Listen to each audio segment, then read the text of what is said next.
Les Socios Verts. Vous savez, ils ont été lancés en novembre 2021. Ils espèrent entrer au capital du club pour faire entendre la voix des supporters à l'AS Saint-Étienne.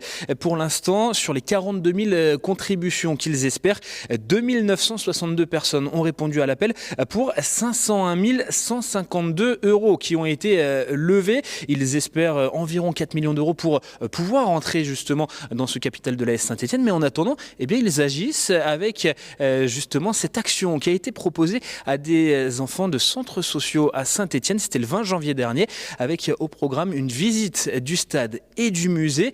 J'ai pu la suivre, regardez. Le 20 janvier dernier, les Socios Verts ont organisé l'un de leurs événements auprès des enfants. Après la collecte de peluches au mois de novembre, les socios ont emmené une dizaine de jeunes âgés de 8 à 15 ans pour visiter le stade Geoffroy-Guichard et le musée des Verts. L'occasion pour eux de découvrir ou redécouvrir le club sous un nouveau jour. On a reçu une fresque de l'ASS. C'est toute l'histoire de l'ASS, comment du début jusqu'à la fin. Et c'était super cool, sinon on s'est bien amusé. Ouais, ça fait plus bizarre, c'est pas comme un match. On voit où les joueurs ils se font masser, ce qu'ils font. Du coup, c'est impressionnant. En plus, on a vu la voiture de... Comment il s'appelle ? J'ai bien aimé la voiture de Loïc Perrin. C'était Kurkovic. Kurkovic. Moi, j'ai bien aimé le stade. C'était magique de voir un stade, même si je l'ai déjà vu avant le Covid, parce que j'ai vu un match. Ah oui, par rapport à la Panthère, c'était Keita. Et ça, je savais pas du tout. Je savais pas qu'il y avait une emblème de panthère. Du coup, c'est ça. C'est la première fois et j'ai bien aimé parce que c'est intéressant d'apprendre à connaître le match, enfin l'histoire des Verts. Et mon papa, il aime bien les Verts, mais après, là, ils sont en Ligue 2, c'est compliqué. Des enfants venus de centres sociaux de Montaut, de la Cotonne et du foyer départemental, en coordination avec l'association Upper, car les valeurs sont communes avec les Socios Verts. C'est une chance pour eux. Vraiment, on allie aussi un peu la culture parce qu'aujourd'hui, on nous a présenté vraiment l'histoire de Saint-Étienne.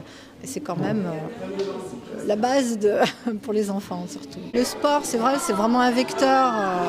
Et puis, c'est un peu le vivre ensemble aussi. Donc, par le sport, on peut tout faire passer. Et après la visite, un goûter attendait les enfants à la brasserie de Geoffroy-Guichard.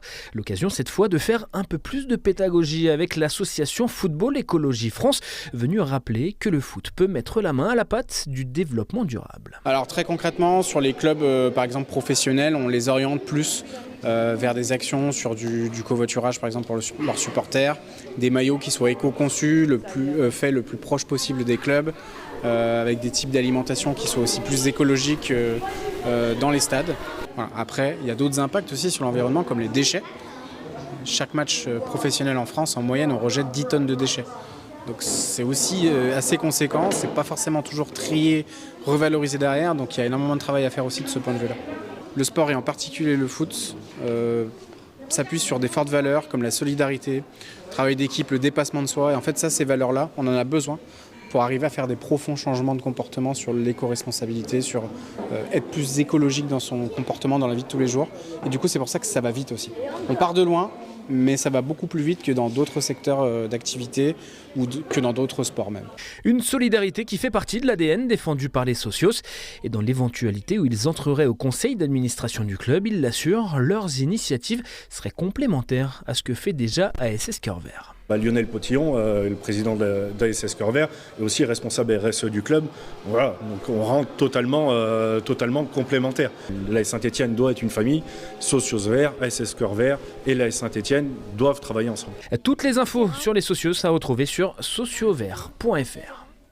Et sur ce site, sociosverts.fr, vous retrouverez un livre blanc, un espace contributeur et la boutique des Socios Verts.